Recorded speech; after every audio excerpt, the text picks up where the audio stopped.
Esse momento eu lembro daquele versículo que diz: quão bom e agradável é quando estamos em comunhão. E hoje é momento de comunhão, hoje é momento de bênção, é momento onde nós devemos expressar o que nós temos de melhor no nosso coração. Hoje é ceia do Senhor, né? Amém? Vamos abrir nossas Bíblias em Gênesis 37. Gênesis 37 fala sobre a história de José, filho de Jacó. Jacó habitou na terra de Canaã, onde seu pai Isaque tinha vivido como estrangeiro. Esta, portanto, é a história da família de Jacó. Quando José, seu filho, tinha 17 anos, pastoreava os rebanhos de ovelhas e cabras com seus irmãos. Cooperava com os filhos de Bila e os filhos de Zilpa, mulheres de seu pai. Entretanto, José compartilhava com seu pai sobre a má fama de seus irmãos. Israel amava mais a José do que a todos os seus outros filhos, porque ele era o filho da sua velhice, e mandou fazer-lhe uma túnica adornada. Seus irmãos perceberam que seu pai o amava mais do que a todos os seus outros filhos e odiaram-no. Tornaram-se tão invejosos que não conseguiram mais lhe falar de maneira amicável. Verso 5. Ora, José teve um sonho e o contou aos seus irmãos, que passaram a nutrir ainda mais raiva dele. Vamos adiantar um pouquinho lá no capítulo 39, que complementa um pouco da história e daquilo que Deus colocou no meu coração. Capítulo 39, verso 1. José fora, portanto, levado ao Egito, onde os ismaelitas o venderam a um egípcio chamado Potifar, um oficial que era capitão da guarda do palácio. Ora, Yahvé, o Senhor, estava com José, que em tudo teve êxito, e passou a morar na casa do seu senhor egípcio. O senhor egípcio percebeu que o Senhor Deus amparava José e o abençoava em tudo que realizava. Verso 4. Dessa maneira José ganhou a simpatia do seu dono, que o promoveu a seu ajudante pessoal como administrador de seus bens. Potifar deixou a seu cuidado sua própria casa e lhe confiou tudo que ele possuía. E a partir do momento em que ele passou a administrar a casa de Potifar e todos os seus bens, o Senhor o abençoou toda a casa do Egito. Em consideração a José, a bênção de Yahvé alcançou tudo que ele possuía em casa e nos campos. Então entregou nas mãos de José tudo o que tinha, e com ele não se preocupou com mais nada, a não ser com a comida que tomava. José era um homem de belo porte e tinha um rosto muito bonito. Até aqui, brincando um pouco sobre José, eu creio que ele era loiro, dos olhos azuis e muito forte e bombado, né, na época e tudo, mas ele era um homem belo, né, na presença do Senhor. Aqui diz que ele tinha boas qualidades físicas também, né, era muito bonito, né, igual a mim. Amém? Glória a Deus. Mas vamos orar. Senhor Deus, eterno Pai, te damos graças e louvores nessa noite, Senhor, porque Tu és o dono da festa. Tu estás sentado aqui, Senhor, e a primazia és Tu, Senhor. Senta, Senhor, no Teu santo trono nessa noite. Que eu possa estar, Senhor, diante do Teu altar, que eu possa estar ministrando aquilo que Tu tens colocado no meu coração para a Tua igreja. Em nome de Jesus, que nós possamos beber da Tua água, que nós possamos beber do vinho. Em nome de Jesus, eu te dou graças. Amém. Toma a minha vida. Irmãos, eu venho como tema nesta noite, como um perfil de um vencedor. Era José. Do verso 5 em diante, se nós vemos, e percebemos que José teve não só um sonho, mas dois. E aí, nos dois sonhos, tudo apontava para o seu futuro profético. Interessante, tudo se apontava para o seu futuro profético. No primeiro sonho era que ele estava no campo com os irmãos, atando feixe, e seu feixe fica de pé, e os outros feixes se prostraram diante dele, que seria seus irmãos e seu pai. No segundo sonho, ele sonhou que o sol, a lua e as 11 estrelas se curvavam diante dele. No verso 11 você pode constatar: e quando ele foi se encontrar com seus irmãos, lhe disseram: lá vem o sonhador, lá vem o sonhador. Tanta era a raiva de José, os outros irmãos, que no entanto agiram assim, dessa forma com José. No capítulo 37, verso 19, você pode constatar. Queridos, na verdade, na vida nós precisamos de mentores. Quando somos pequenos, precisamos dos nossos pais. Quando crescemos, vamos para a nossa escola, a nossa faculdade, nós precisamos de professores, pessoas mais capacitadas e experientes para quê? Para nos orientar na nossa carreira profissional, de alguma forma na nossa carreira espiritual. Nós precisamos dos nossos pastores, como líderes, nossos mentores. Para quê? Para que nós possamos sermos orientados do que é a palavra de Deus, para onde nós vamos e para onde, o que somos e para onde vamos. Amém? Se eu fosse escolher mentores na Bíblia, que pudesse me ajudar na minha vida profissional também e nos meus negócios, eu iria escolher José.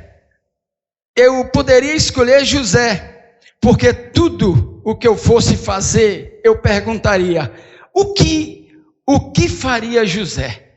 Tudo que eu fosse fazer, eu perguntaria: será que José faria dessa forma?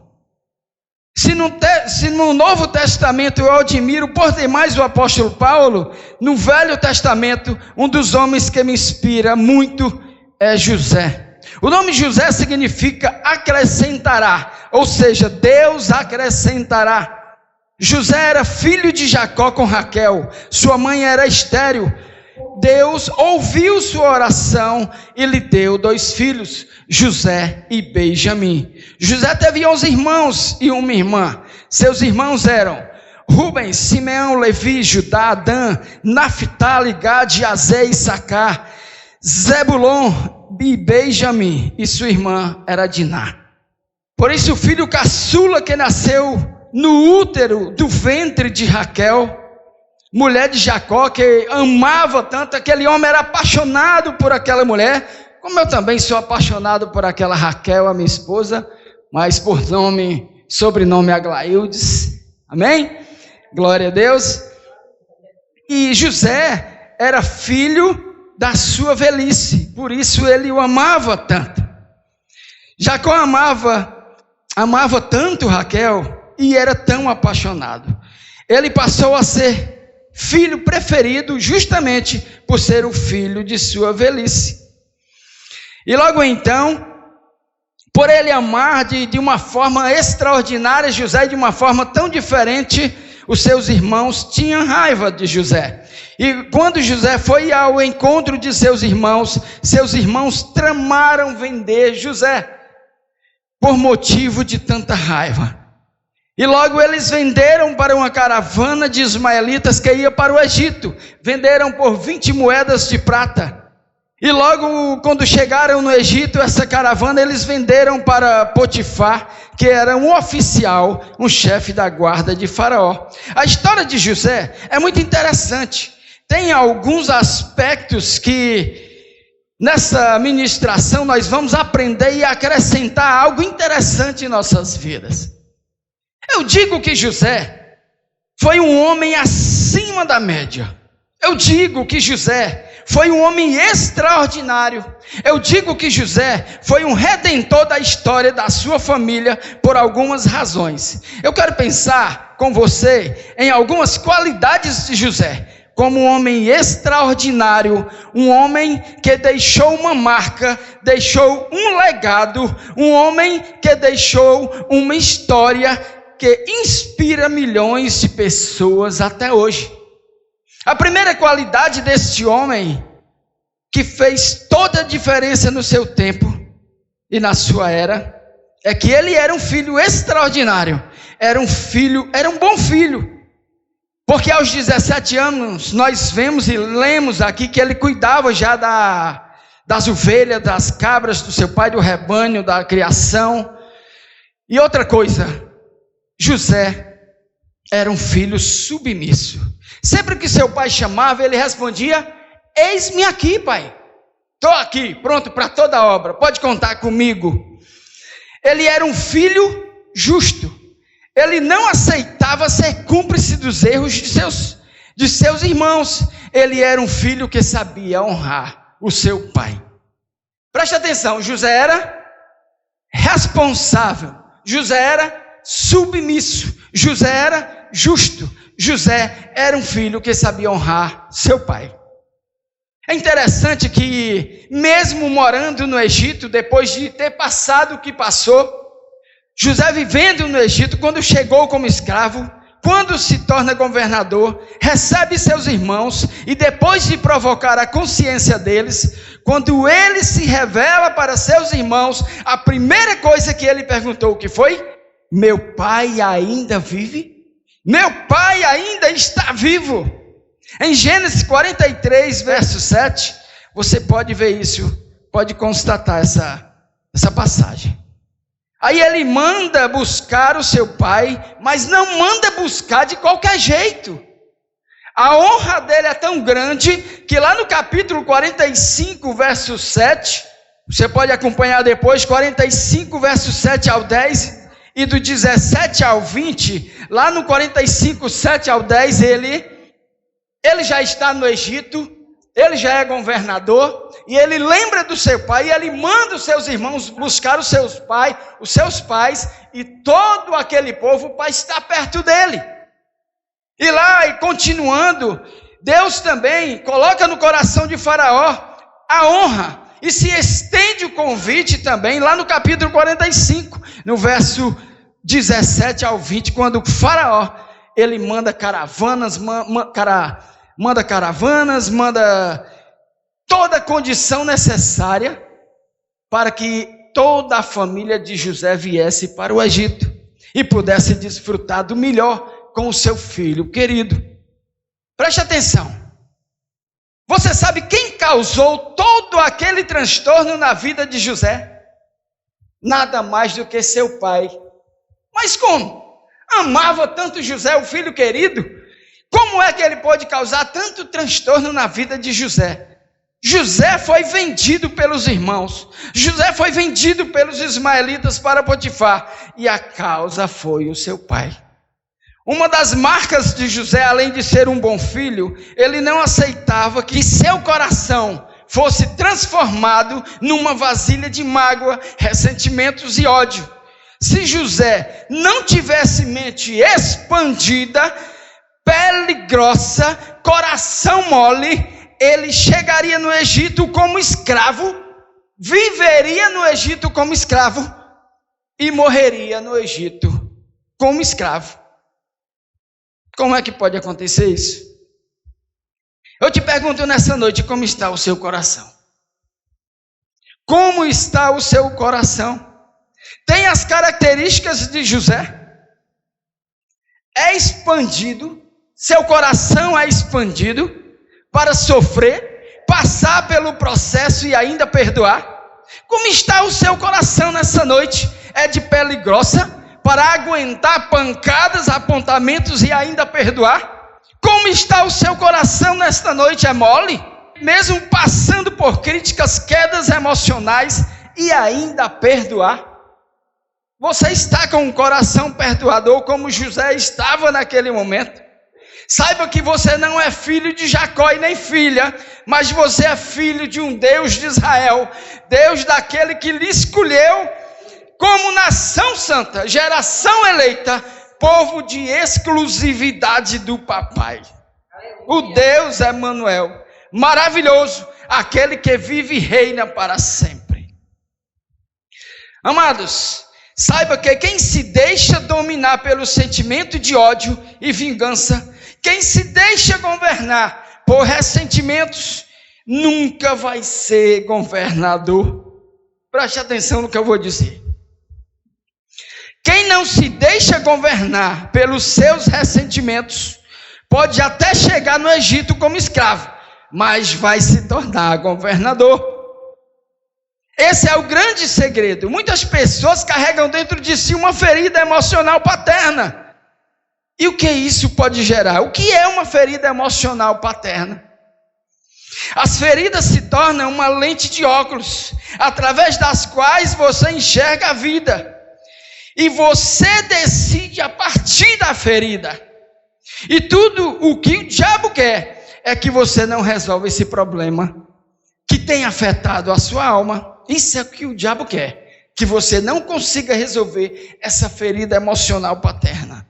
O que é uma ferida emocional paterna? São os traumas, é tudo aquilo que você viveu quando pequeno até grande, até você chegar à sua condição e estatura de homem e mulher. O que você tem passado, o que você tem gerado, pessoas têm feito com você, e como você tem aceitado esse tipo de ferida.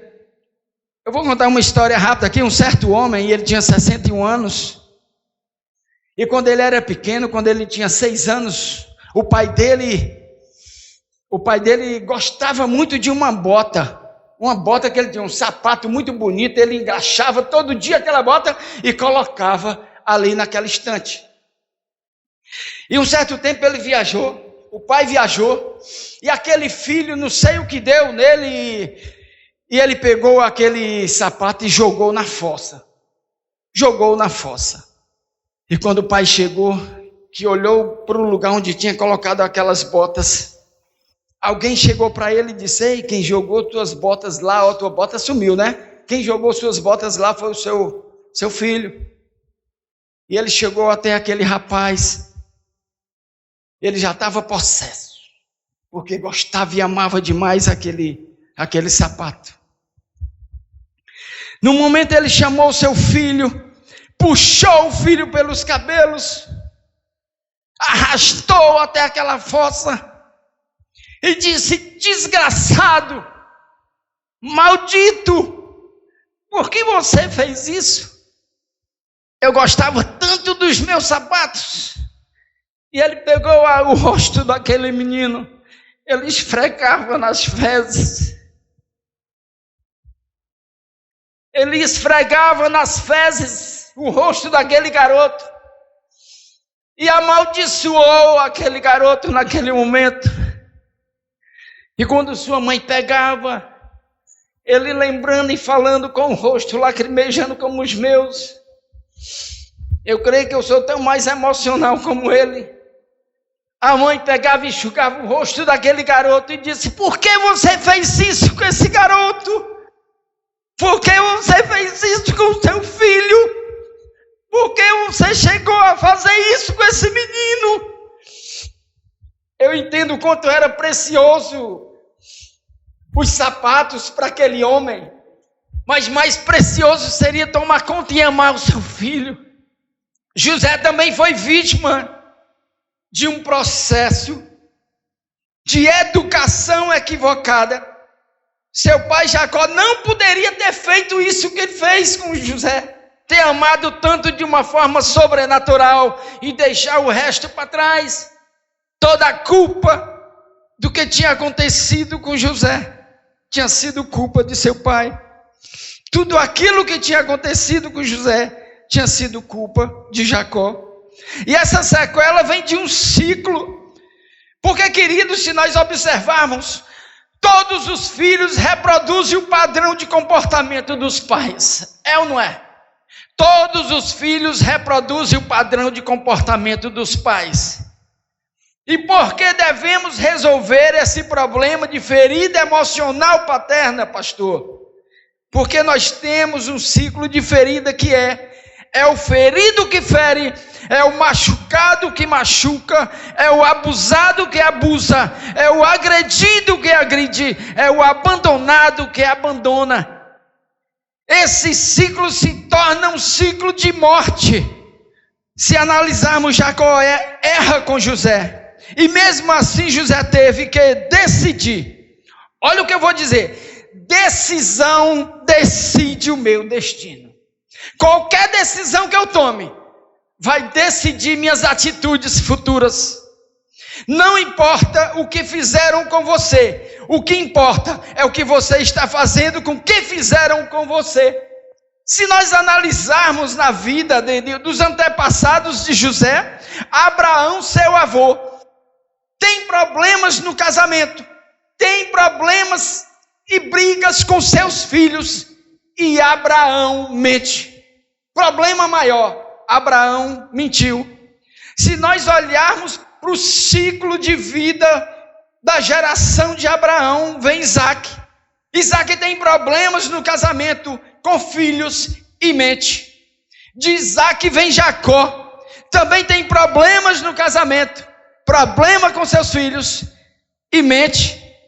Percebe a noção de comportamento do ciclo que se repete? Mas José poderia mudar. Porém, dos filhos de Jacó, tem um que se chama José. E ele tomou uma decisão de não cometer os mesmos erros que seus antepassados. Assim é você, assim somos nós. Nós temos condição sim de decidir o que é bom para mim, o que é bom para os nossos filhos e como decidir através para o nosso futuro vindouro.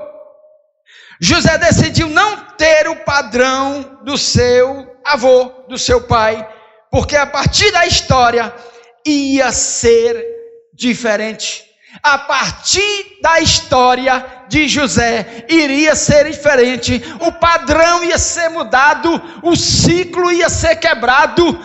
Eu quero que você repita comigo nesta noite: eu vou ser o redentor da minha casa. Repita comigo: eu vou ser o redentor da minha casa. Eu vou ser o redentor da minha família. Eu vou ser o redentor da minha história. Aleluia, bata a palma para o Senhor. Aleluia. Você vai ser, a partir de hoje, você tem a liberdade de tomar uma decisão e ser uma outra pessoa. Mesmo independente do que fizerem com você. Diga assim para o seu irmão: a partir de hoje, chacoalhe o ombro dele, deixa ele dormir não. Chacoalhe o ombro dele e diga: olha, a partir de hoje a sua história vai mudar. A partir de hoje nós vamos ter uma nova história. Aleluias, glória a Deus. Mas amados e querida igreja, nós temos que entender uma coisa: o que é perdão? É renunciar. Hoje é noite especial para analisarmos a nossa vida, o que nós temos feito, o que nós temos sofrido e como podemos decidir nessa noite juntamente com Jesus. Hoje é noite de ceia, hoje é noite de perdão, é renúncia do passado para curar o presente, a fim de construir um futuro de glória. Aleluias! Perdoar é deixar o outro renascer na sua história. Perdoar é fazer com o outro o que Deus faz conosco todos os dias. Sabe por que você está aqui nessa noite? Porque você tem respirado, acordou respirando algo que Deus colocou na sua vida. Deus tem te abençoado, Deus tem te livrado, Deus tem te agraciado através da sua graça e da sua misericórdia. Então você precisa liberar perdão para o seu pai, para a sua mãe, para aquele que lhe fez mal. Hoje é noite de renúncia, hoje é noite de perdão, hoje é noite que possamos estar buscando o Senhor nos pés da cruz e sermos libertos. Glória a Deus. Ser pai é decidir ser o pai que você não teve. Isso é muito interessante. Ser pai é decidir ser o pai que você não teve. Ser pai é decidir ser um pai que seus filhos precisam. Ser pai é decidir ser um pai diferente do que seu pai fez e foi com você. Olha como é interessante. Hoje você que é mãe e pai, receba a cura do Senhor. Receba o perdão que vem da parte do Senhor. Seja liberto em nome do Senhor. receba o gozo do Espírito Santo, porque a partir de hoje a sua história vai mudar. A partir de hoje a sua história, irmã Terezinha, vai mudar. A partir de hoje, Eliseu, a sua história vai mudar. A partir, Ednei, a partir de hoje, ele também recebe. A partir de hoje a sua história vai mudar. A partir de hoje a vida dessa história vai mudar. Eu creio. Segundo ponto, tá? Esse homem era tão extraordinário que ele era um visionário. Ele era um sonhador. Capítulo 37, versos 5 e 6 também relata isso. Por trás de um grande homem, olha isso aqui. Por trás de um grande homem, quem conhece essa? Por trás de um grande homem, você sempre vai encontrar um visionário sonhador. Martin Luther King, ele disse, eu tenho um sonho, e foi realizado. Ele queria que seus filhos e netos não fossem julgados pela cor, nem pela sua pele, mas sim pelo seu caráter e pela sua integridade. Nelson Mandela também disse, eu tenho um sonho, tornar meu povo livre do racismo. Bill Gates também disse, eu tenho um sonho, e foi realizado. Madre Teresa de Calcutá também disse, eu tenho um sonho, e ela foi para a Índia fazer uma missão com os pobres, e lá foi bem sucedida. Jeff Bezos, quem conhece esse daí? É o criador da Amazon. Então esses homens tiveram sonhos, esses homens sonharam e realizaram. Por quê? Porque eles acreditaram. Você é do tamanho dos seus sonhos. Você só chega até onde os teus sonhos chegam. Olha essa frase, deixa gerar no seu coração. Se você é pequena hoje, se você sonha pequeno, passe a sonhar grande. Porque ninguém vive. O ser humano, ele não vive sem sonho. É algo que tem que ser escrito no nosso coração. Se eu não tiver um sonho, se eu não tiver um alvo, eu não chego até lá, eu não consigo realizar. Você é do tamanho dos seus sonhos. Grave isso no seu coração. Você só chega até onde os teus sonhos chegam. O seu legado será do tamanho dos seus sonhos. A sua história será do tamanho dos seus sonhos. Os nossos sonhos é matéria-prima das nossas realizações. Isso é incrível, essa palavra veio de encontro ao meu coração de uma forma extraordinária. Os nossos sonhos é a matéria-prima das nossas realizações. Se você sonhar pequeno, seu sonho será pequeno. Essa igreja, amado, só existe porque Deus fez os nossos pastores sonharem.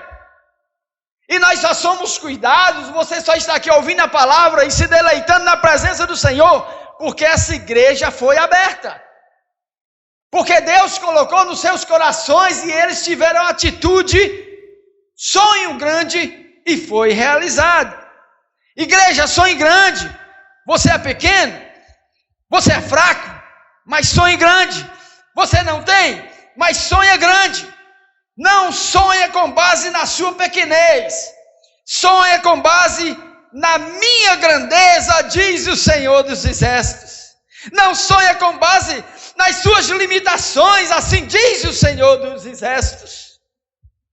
Tem gente que sonha no diminutivo, né? Senhor, me dá uma coisinha. Senhor, me dá uma balinha. Senhor, me dá uma casinha, né? Nós temos que sonhar alto. Nós temos que sonhar alto. No lugar de pedir uma casinha, porque uma casinha às vezes é uma kitnet. Quarto, sala, cozinha, às vezes é só um vão. Né, pastor? E é por isso que eu estou aqui revelando isso, que Deus colocou no meu coração. Queridos, nós temos que sonhar grande. Não seja pequeno no seu sonhar.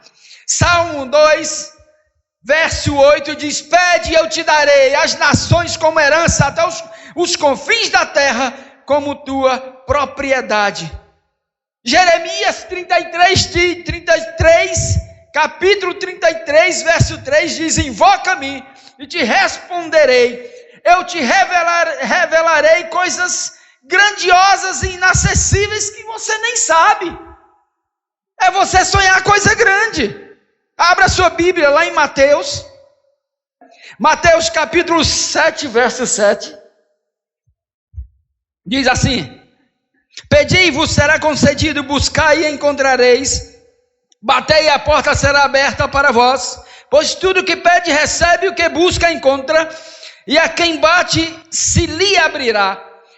O qual dentre vós é o homem que, se o filho lhe pede pão, lhe dará uma pedra? Ou se pedir peixe, lhe entregará uma cobra? Assim, se vós, sendo maus, sabeis dar bons presentes aos vossos filhos, quanto mais vosso Pai que está nos céus dará o que é bom aos que lhe pedirem. Terceiro, ele era um êximo administrador. José era um excelente administrador. No capítulo 39, verso 4 e 5, lá também vai dizer, mas eu não vou ler porque eu vou me estender, depois você pode dar uma olhada.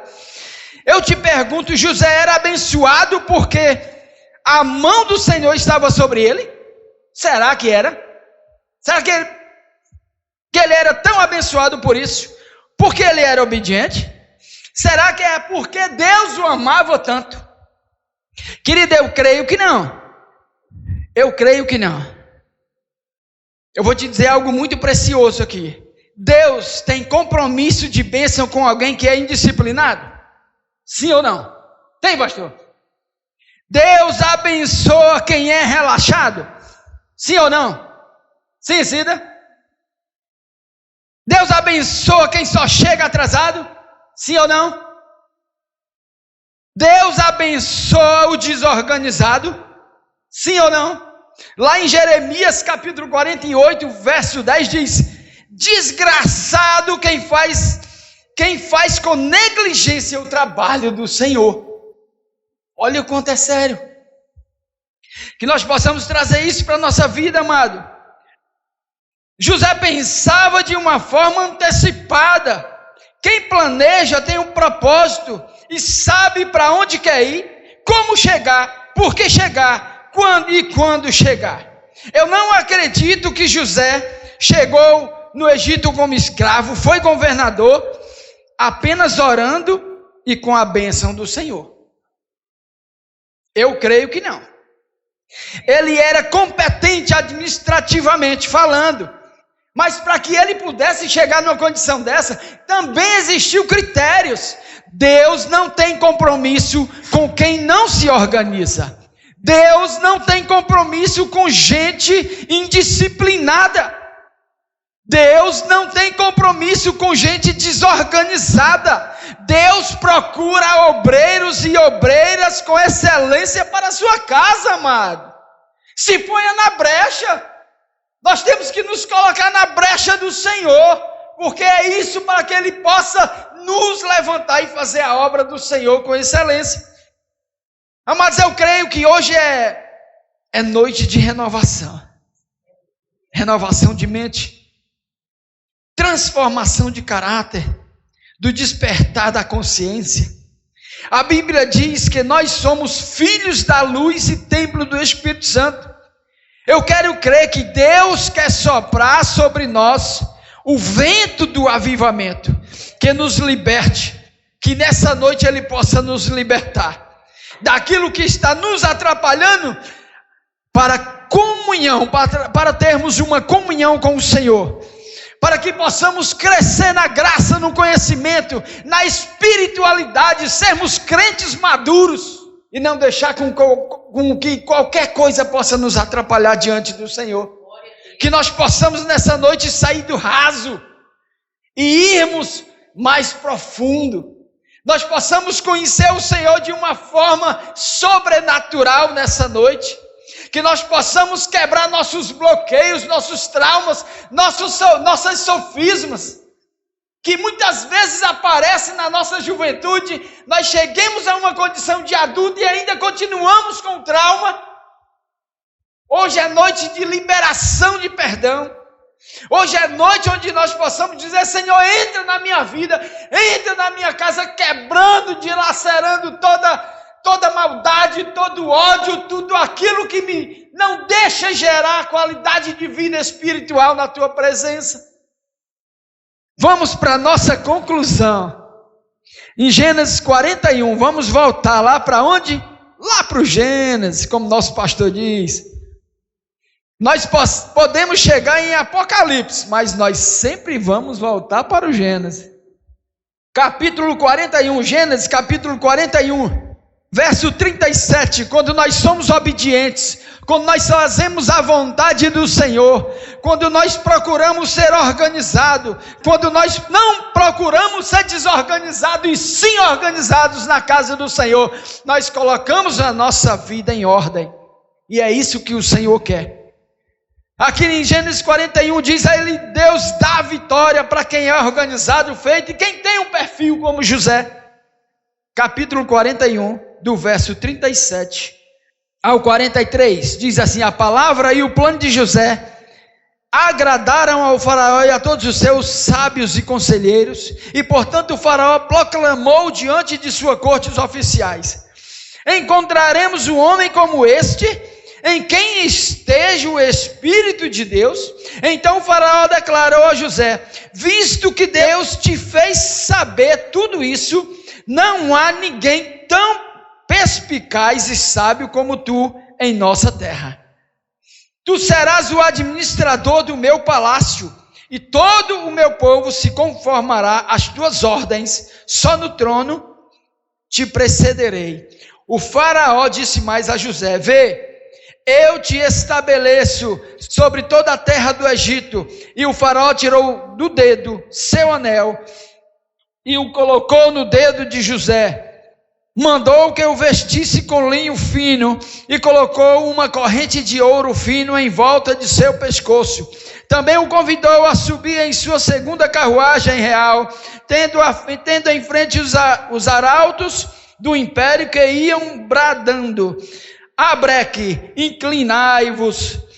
Assim José foi empossado no comando de toda a terra do Egito. Deus está aqui nessa noite para colocar um anel no seu dedo. Deus está aqui nessa noite e quer lhe dizer que você tem um perfil de vencedor, querido. José tinha que passar por esse processo, ser jogado no buraco, ter sido vendido, aprisionado, para poder chegar a um nível de excelência. Eu creio que todo mundo passa por um processo. Processo sem propósito é processo de morte.